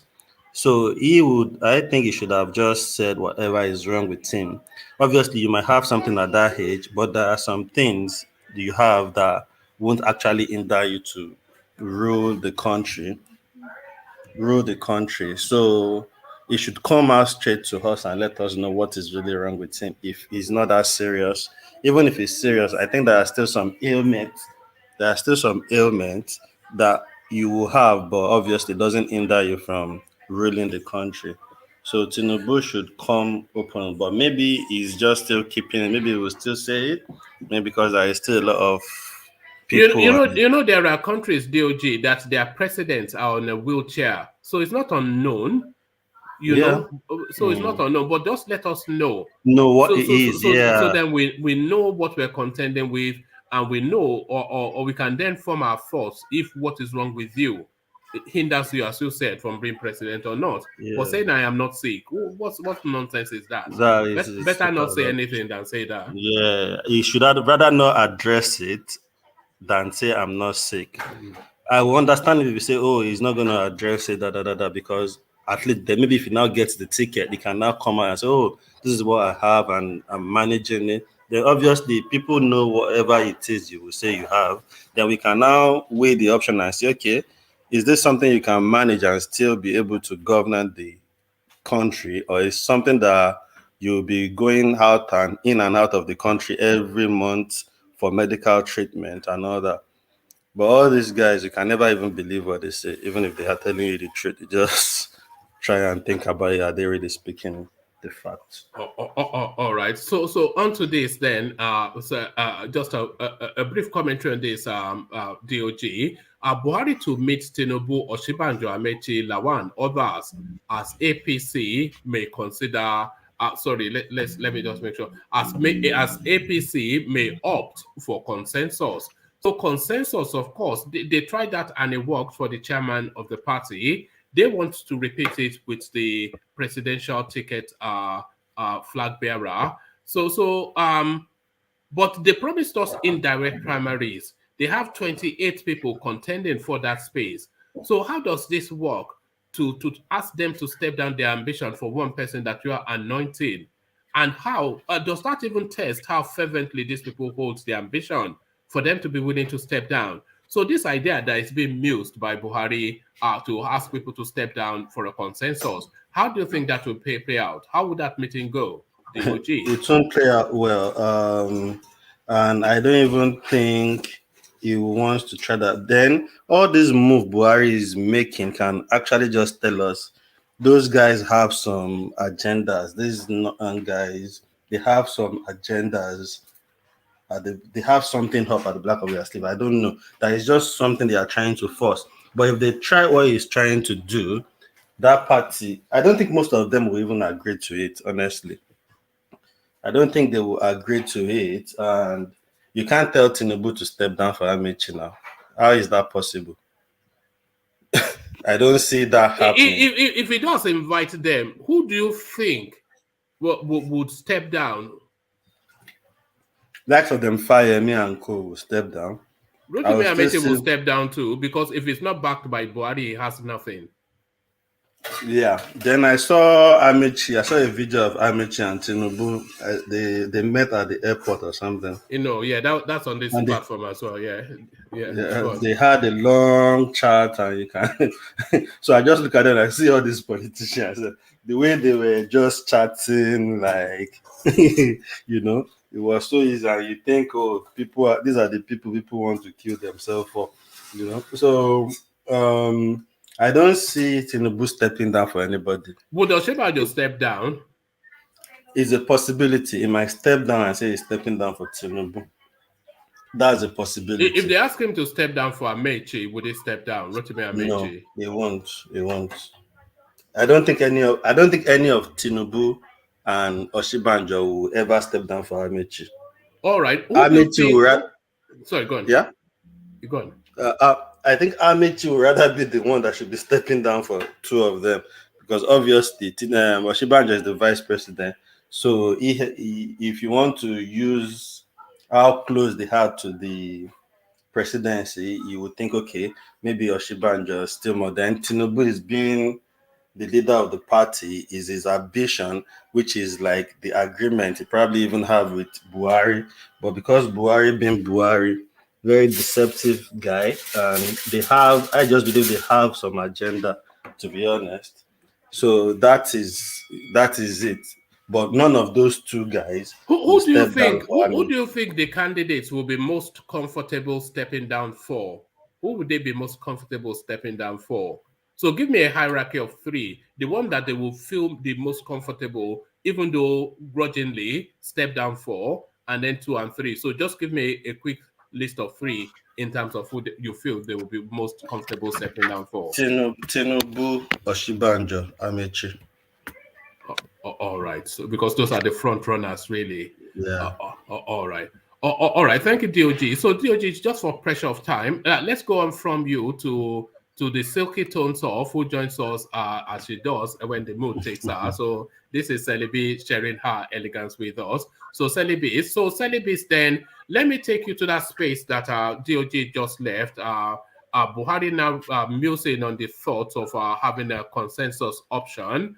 Is having meetings with all the candidates to persuade them to step down. How do you think that meeting would go? And who do you think will show the most resistance? Celebis, the silky tones.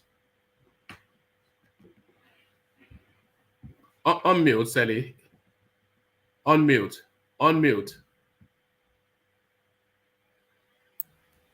There Okay. it is. Can you hear me now? Perfectly. Carry on. Okay. Can you repeat the question again? I was a bit distracted. I was trying to come back on the program. All right. I was saying, Malam Buhari is considering the idea of, in fact, in the works really, of having a consensus candidate for the APC, only because they feel it's so saturated with candidates. So he's going to have meetings with all the candidates, essentially, asking them to agree to a consensus candidate. Mm-hmm. Sorry. All those boys will not leave you alone. You see, this is the disadvantage of looking too pretty. So, so he's inviting. He's inviting the. Do you want me to let you take that call and then I'll come back to you? Yeah. All right. Okay. So let's allow. Actually, I'm ready. I've sent a message. All right. So yes. So Buhari essentially inviting candidates to step down for a preferred candidate. So how do you think that meeting will go? He'll be meeting with the aspirants. How do you think that meeting would go? What level of resistance do you think he will encounter? And who do you think would just refuse outrightly to step down? So Buhari is seeking to have a consensus candidate for APC. But how do you think that will go, Celebis? Well, as far as the APC is concerned, like Milai said, is an NGO, because all the things that they do is not what you'll expect of a national party. You would expect that it will be more efficient, and they will have their structures, and they will have consensus and democracy in place. Now, talking about consensus and talking about direct, I would believe that if a party has a lot of aspirants, the best thing to do democratically would be to go for direct. So people can actually look at the candidates that they favor the most. But when it's gone to consensus, then it's going into a kind of like backroom strategy that, you know, the rest of the party is probably not aware of. But because it's a crumbling party, you would expect that they'll put the person who is best to reconvince the Nigerian populace. However, because we do not really know what this APC is about, and going by the trajectories of how the so-called Fulani herdsmen have basically damaged the structure of Nigeria by their activities, you will be thinking that, you know, is this true or false? Is this real or not real? That's the confusion that they put into our, you know, into our minds as Nigerians, who are not close enough to know exactly what is going on. And of course, we do not know. So you would expect that they will put in someone who will be able to basically bring back the trust of the people, right? But then thinking of coming for a consensus, we do not know how that is going to play. But I believe that, I know that Tinubu has sacrificed a lot to the party, but so has Amechi, from what he claimed, because he actually was Buhari's campaign manager, right? And from what he said he's done even a step higher than Amechi in terms of, than Tinubu, in terms of the fact that he has actually been a minister, other than being a governor for 2 terms and being a speaker for 2 terms, which is true, you know. But, and then again, you know, he's been handling these rails and things and bringing quite a lot of infrastructure to the north, which Tinubu has not. He's just been lying. How does he manage the narrative of corruption, Amechi? Because universally within Nigeria, he's considered in the top 5 of probably the most corrupt. Did you see that interaction he had with the Senate committee about monies that he was taking from China? It's just so corrupt. So how does he manage? How does he negotiate that corruption moniker? You cannot say that for sure, because the whole inquiry was inconclusive.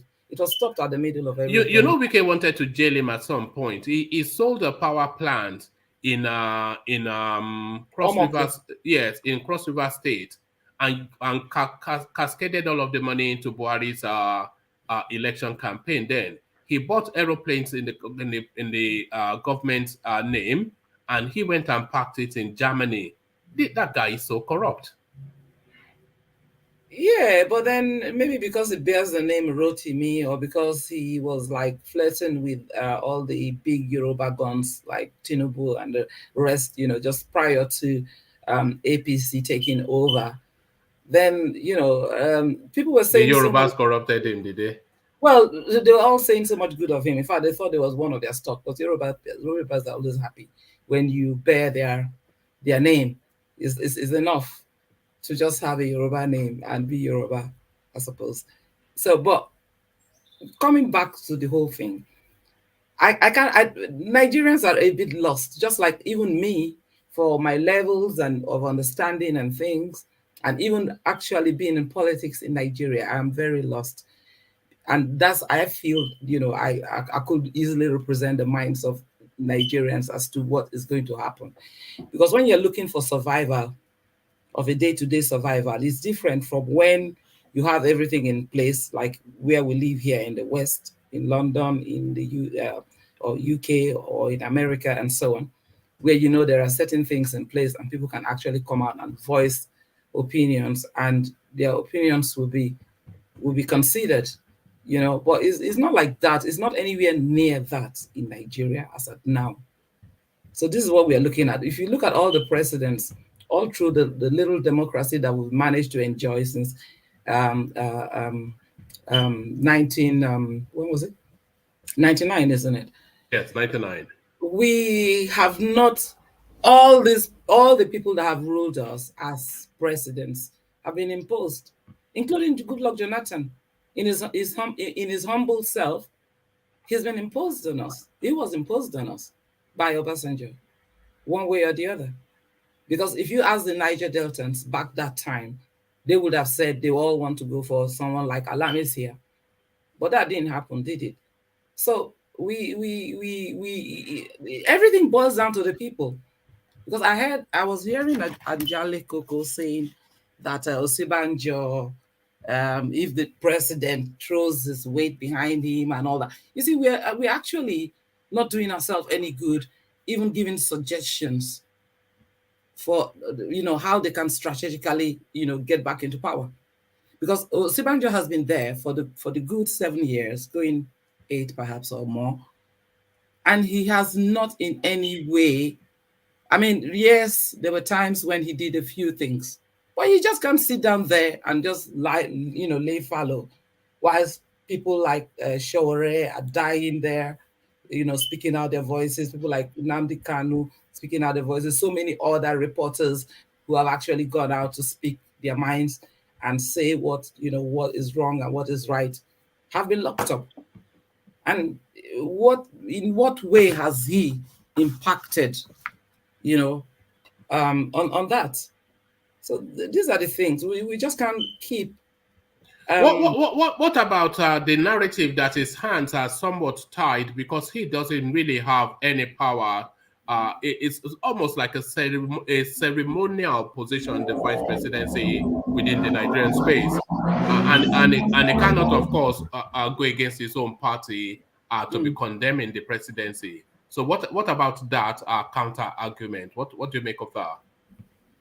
Well, I mean, his hands are tied. He went out to represent the people. He went out to be elected by the people. So what is this thing about his hands, being tied? I don't really understand.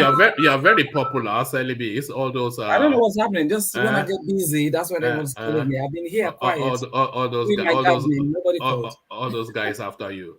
Look at that. Okay. Carry on. So you look at that again and you say, what is this? I think I'll have to switch up this one for a time so we can finish. Yes. Yeah. Go on. Yeah. Okay, whilst you're doing that, let me use the moment to acknowledge Plenty Water Super Chat, who super chats to the conversation. He says, what free publicity and media power play is better than putting presidential form at 100 million naira, above PDP's 40 million naira, announcing many heads purchased the forms, and continuous debates over father and son. So that will be Tinubu Oshibanjo. So what he's saying essentially is that just all these conversations around the just outlandish behavior of the APC are making them a recurring decimal in people's consciousness and presenting them even more for people's consideration. What free publicity and media power play is better than putting presidential forms at 100 million naira, above PDP's 40 million naira, announcing many heads purchased the forms, and continuous debates over father and son. So that is what the sleight of hand that Plenty Water suspects is being played by the APC. So thank you for the super chat, Plenty Water. As we get back to Celibis, that's reflecting on consensus within the APC. Back to you, Celi. Yeah, so at the end of the day, I mean, you would think the most democratic thing to do is to go for the direct, and so people can actually choose, and so that way they will know the people who are the closest, and then if they want to make a decision for any other reasons, to have a consensus on the shortlisted, I think they can still go through that process. But just coming up and saying it's a consensus and then just, lapping someone else, I think that would be very wrong. Besides, I think there's the same kind of jumble going on in the PDP as well, because equally they have quite a lot of candidates that have been coming out, of which the most popular one so far that we know is Peter Obi. It seems to be touching the hearts of the people. Who do you think is playing the cleaner politics at the moment? Who seems more together and more organized at the moment, APC or PDP? Neither, to be quite honest. Yeah, but one has to be better than the other. So neither, because Wike is going around. He's saying quite a lot of good things and bad things. In a way, he's seeing it like, oh, because he's been behind the PDP all this time, it means that he is like he should be the first choice. But I don't think it's playing out like that, because he's failing to also see that where his popularity has actually gone far, it's also gone low in some of the way that he has addressed certain things. For instance, when he demolished the house of some guy, a hotel of some person, just demolishing the hotel. It's not the hotel that created the crime, but it's persons in the hotel that that caused that crime. So people didn't reason with that, and there's some other outlandish things that he just did that people are not happy about. So would he take that same attitude into presidency? The River State people are a little bit quite connected, and they can just go about it for some time and forget about it again. But would he take the same attitude into the presidency? That's one thing he has to consider. Is his greatest strength, sorry, Sally, is his greatest strength not also his biggest weakness? Because it is the bombasticness of Wike that endears him to people, just his outlandish bombasticness and brevity, and just speaking without giving what's it. But then sometimes that spills over to somewhat seem excessive. So is his greatest strength not essentially his greatest weakness as well, that bombasticness? Well, somehow it is. But then again, he's a grown guy. I mean, he's a grown man, mature man. He's been a lawyer. At least he studied law. So he's educated. And he has to realize that image also counts. You're coming to Nigeria. Nigeria is a place that's so different, distinct, because our cultures, even between the North and the South, are quite, varying. So he cannot come out with that same attitude or that same image of being so outlandish and doing things the way his mind goes, or the way that he feels. People see it as, not coherent. So what's he going to do about his image, and how not late is it to change, his demeanor, to change his, his basic way of, expressing himself when he's not happy and when he's happy. He has to be able to contain that and make sure that he just doesn't come and do things or say certain things and so on, and expect that everyone in Nigeria will agree with him. So he's just, I mean, when he says the nice things, it's just like any other person like Shawore doing it, or even any other Nigerian like we have got a lot of these people, that speak up like Fela. They just, bombard, but so as a governor and someone in office, he needs to be a little bit more, tailored as to how he delivers his objectives and what he says in public. You cannot polish a turd, but there it is. So thank you, Celibis. For reasons of time, let me go from you, Celis,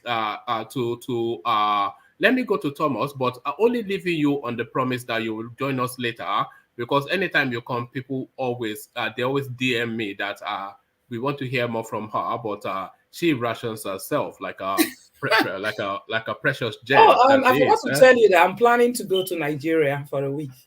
My God, good luck. Yes. So fasting and prayers. Fasting and prayers. For my dad's 90th.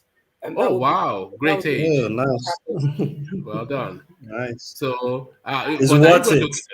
Yes, it's worth it. It's worth it. People are living forever now.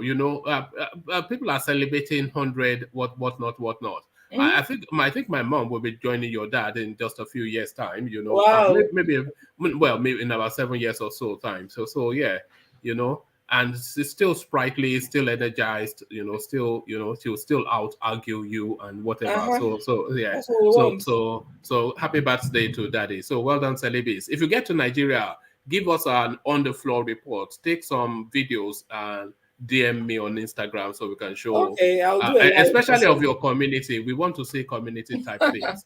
So the creeks and the Sapele waters and whatnot. Hey. So that's Celibis, the silky tones off. So thank you, Celibis. As we go on to Thomas. So Thomas, are you still there? I'm here, one man. Brilliant. Good to have you, Thomas. So let me take you to the space then of Tinubu's response to that, avalanche of concern about his state of health, only because he's showing signs of debilitation mentally, physically, publicly, severally, copiously. But he comes out now to address it because he can no longer ignore it, and his response, I am not sick. So does that then douse your concerns, Thomas? Good evening again, everyone. One man, to me, as his age, is claiming 69. No, it's turned 70 just recently, according to him. Yes, according to him. Now 70. As his age, there's a peculiar, maybe some things we know about that age, some people go through.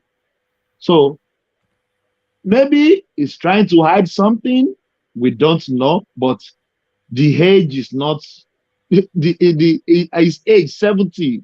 He may have maybe blood pressure, maybe hypertension, maybe there are some small things that go with that age. Scoring. He has scoring. And I don't know about that. One man. What's scoring, by the way? What is it? Do you know what it is? Maybe dementia. I don't know. No, dementia is not scoring. What do you mean dementia? What's scoring? Scoring is like a lunatic now. Oh, all right. Okay. Well, yes, he has scoring then. He has scoring. So there's some age illness go with that age. So, but if the man said he's not sick, let's give him a benefit of doubt. Maybe he's not sick, or maybe we are the one looking at him. Maybe it's sick. So, let's see how it goes. Because the last time he went to London, he went to America. He said for knee replacement, and he went to the UK for recuperation. Then I don't think he has been in UK for any medical treatment since then. So let's give him a benefit of doubt. Maybe he's not sick. We are just looking at him. He's not sick. But one thing that I know, the man is not 70. The man will be. Were you there at his birth? No, I wasn't there. But mere looking, because I remember the last time they put him side by side to Charlie Boy. And Charlie Boy looked like a young 16. Well, that's down to genetics now. That's down to genetics. One man. And lifestyle. That's genetics and lifestyle. One man. If we are saying of lifestyle, we will be thinking maybe Charlie Boy's lifestyle is even worse than Tinubu. Because he pierces his hair and he dresses funny. That's why you think like that. And you know that Charlie Boy is an Ajebota boy, you know. You know his father was Justice Oputa, you know that? Yes, I know. Yeah. But some people argue it that the picture was circulating on social media, putting them side by side, comparing their age. You can see Charlie Boy still looks more energetic, fit, and but I know Tinubu is not 70. You know that they say Tinubu has a penchant for that white powder, you know. Yeah. Have you heard that as well, DOG? Of course. No, we can tell because when you use those things tells on you at some certain age, and I don't think he stopped even early. I think he was still using why it was getting old, which is part of why it's really going that bad. Carry on, Thomas. Yeah, no problem. DOG, I don't know about that. So there's no rumor, but I know Thomas, what don't you know? Everybody knows these things. Stop. Nobody will arrest you. Rumors It reminds me of everything you don't know rational about mind. it. You don't know about it. It reminds me of rational mind, always on the road.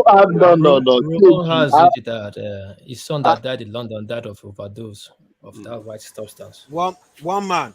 This strategy is called Erubami Musafejo. Yes. Rational mind. You again. But I know it's that thing that you said they normally do, but and any lies, or there will be a iota of truth in heavy light. So maybe it's doing that. We don't know. We can't confirm that. If they said Oluwo now is smoking Igbo, we saw the picture, we saw the video. He can't doubt it. So because we saw the video online, but if you are claiming the man is doing that thing, nobody can say they have the evidence of that. But that's my own thing. Let's just give him benefit of doubt. Maybe he's not sick. We are the one just looking at him that is sick. Maybe it's us that is sick. But we are sick for thinking he is sick. We are sick in the head for thinking he's sick. What can I do to somebody is sick. Somebody is sick now. So if Tinubu is not sick, then it's the rest of us that are sick. Look at that. You can say that. If you can say that. But I think it's the dumbest thing for him to come out and say, I am not sick. After everything we've seen, he should either ignore it or just come up frontally. That might even gain him some sympathy because people, but to say I'm not sick, he's just mocking himself, isn't he? But one man, let's divide this thing. Sick is mean maybe somebody has like a terminal disease that is nothing here and there. But I said earlier on, there are some things, there are some petty illness that come with that. Sick is sick now. Sick is unwell. Sick is unwell, not terminal disease now. Sick is unwell. It's unwell now, Tinubu. Oh, but we can never say that. This man has been traveling around, jumping in helicopter, visiting everywhere. What about when his hand is like shaking like this all the time? What do you attribute that to? That is sign of Parkinson to me. But when his speech is slurred, what do you attribute that to? Yeah, it still come with that age, one man. With that age, one man. Tinubu will be in late 80s or maybe 75, 76. No, I don't think he's in late 80s. So that means it's the same age as Celibi's dad. No, I mean maybe 78, 76. That's 70. I can argue that till tomorrow. It's older than 70. But one man, let's give him benefit of doubt, and we wish him good health. That is just my submission, one man. All right, we always wish everybody good health, but if you are running to be president, and by the way, just another push again in the direction of the like buttons. We said we were aiming for 100. We're still 25 away with close to 200 people on the stream. So that's to tell us that not everybody has clicked on the like button. So if we can encourage you to do that, it just helps the platform. That's all it does. So that's why we really push for that. Thank you, Thomas. Thomas, let me go on to X0 just to make sure that I touch all the voices. And X0, let me have you speak then on that. Let me have you speak on the interception.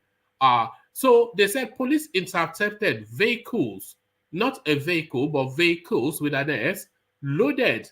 Not they found pieces of, but loaded with explosives and weapons in Kano. So this coming very quickly off the back of the explosion that we saw and heard about in that school in Kano. So as that insurgency that is sweeping the northern parts, now taking its latest destination, which is Kano State. So it looks as though now that they are going after Kano aggressively. This now a recurring decimal, a daily diet within the Nigerian space. X0.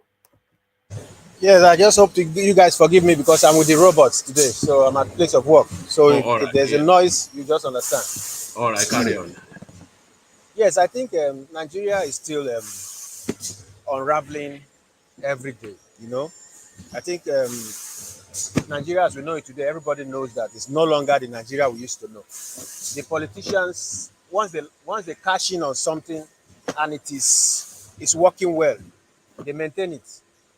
We can see the violence that is happening everywhere in the country, and it seems to be giving results for them. So they are just getting prepared for more violence to be able to use that as a scare tactics to get things in their favor. You know, like DOG, was it DOG or was it Thomas that said they intercepted a container laden with cutlasses. That was D. Yeah. You know, and funny enough, X0, normally they say when they import it, it's not sharpened. So that time maybe it's for business, they want to sell. But these ones are already sharpened. Everything in the box, full load of container, over 5,000 boxes. Each boxes have like over 50 in it. You see, if you, I don't know if you've read the story of Rwanda. That was how the violence started in Rwanda. In fact, the major culprits imported cutlasses like this that led to the death of over 1 million Tutsis within a space of 3 months. You understand? So I think we are seeing a new kind of improved audacity, increased audacity from those the major players in this field who use this violence to get what they want. You know, they are now ready, they are now preparing grounds to take over cities. You know, I don't know if this is going to be related to the election or maybe this is related to terrorism. But one way or the other, there's an increased audacity, you know, to do violent acts without a scintilla of fear, without a scintilla of conscience or repercussion or consequence. You know, these things have been entering Nigeria every day. And we know that they are not doing it alone. They must be doing it in cahoots with some customs officers. Maybe those sympathetic. But it's a pity. It's a pity. All right, thank you, X0. And X0, briefly on the space of the consensus idea coming out of the APC, Buhari now meeting them to ask them to step down their ambition for his boy. How do you think the response would be to this idea, X0? I heard the other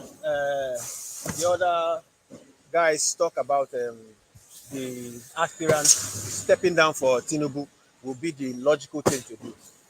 But I think we all know where the things stand in that party.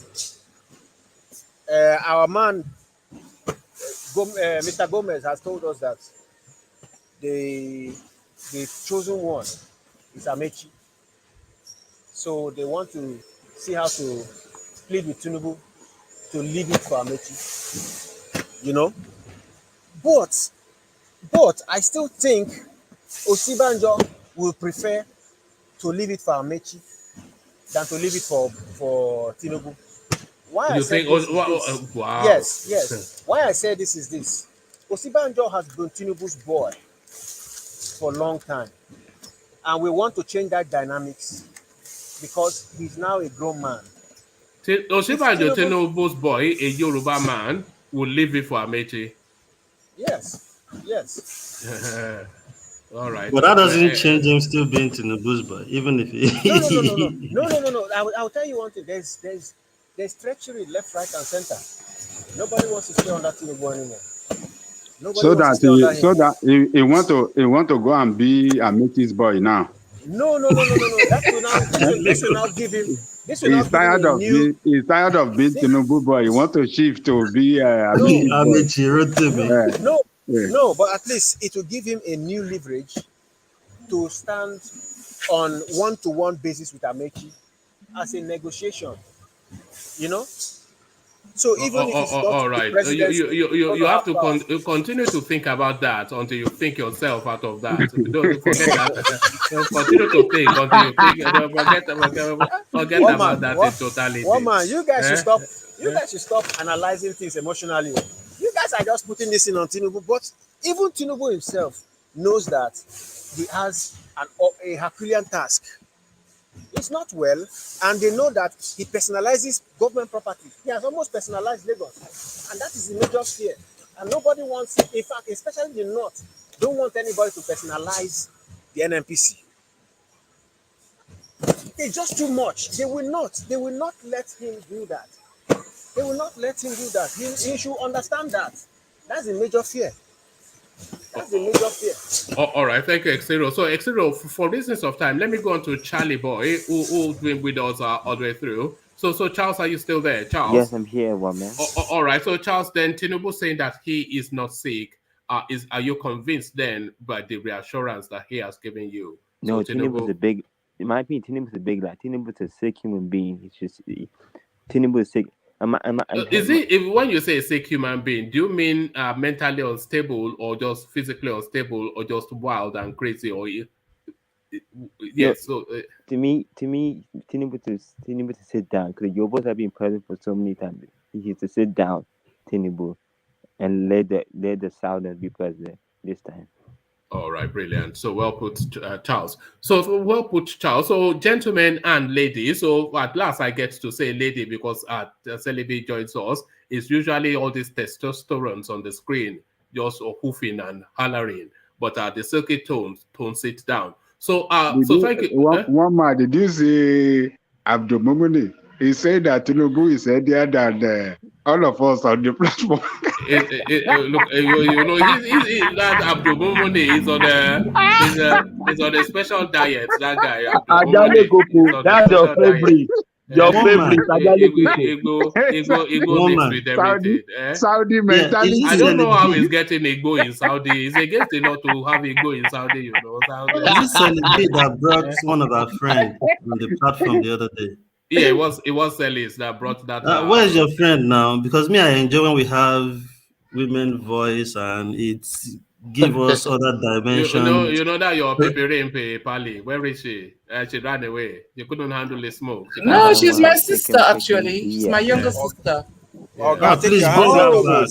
Stay away. Yeah, she's very political. She's extremely political. She's close to all the people that she knows all the people that matters in politics in Nigeria. Wow. And she claims to be Goodluck Jonathan's daughter, which physically or spiritually.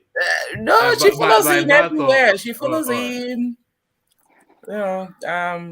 She adopted him as a second father. All right. Wow. Please tell her to come if you are not here, because for me as a person, I think when you guys come, you bring another dimension to the way, because sometimes everybody just think in one direction. But when you come, you bring another dimension to how we should reason about things, which I enjoy.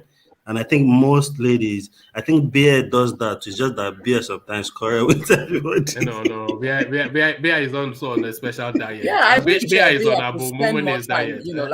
Rather than defending herself as per, the Igbos being criticized, which you always be criticized. I mean, Niger Delta was even worse after Goodluck Jonathan took over.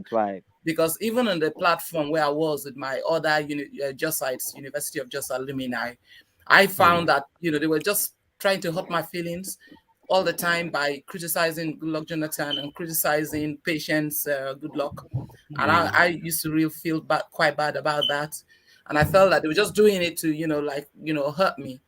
But at the end of the day, people will talk and then that will end. And, we'll go on to the next thing. But things never stop happening in Nigeria. So there'll be And I think that, to be honest, I think that's the problem. Sorry, woman. I need to just say this. What Salibi just said, I think that is the problem with us Nigerians sometimes. When you come and you want to trash out serious issues, people try to get at each other with tribalism and all those things, which even take us off the solutions and what we are talking about most times. And it's what discourages some people even from coming to most of those platforms you are talking about. But if you stick to your points, like Bear, I mean, I'll advise her to stick to her points and make her own footage. Not just what people are saying. She comes for the quarrel. You're right.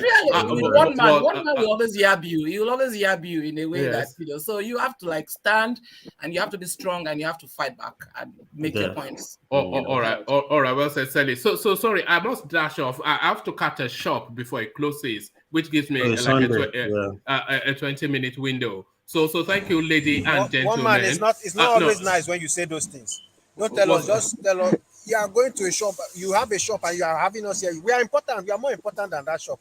No, I don't have a shop. I have to get to a shop before they close. You have to buy his groceries. You have to buy something before the shop is closing at 4 o'clock. So this has not become a full-time job. You have to check your this advert that are coming in here. This should be your full-time job.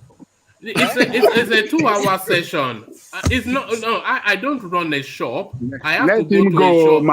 Madam is expecting you to bring that in home. Yeah, I have to go to a shop before the shop closes. Before Madam will pounce on you. It doesn't understand. But I some new wares for the show.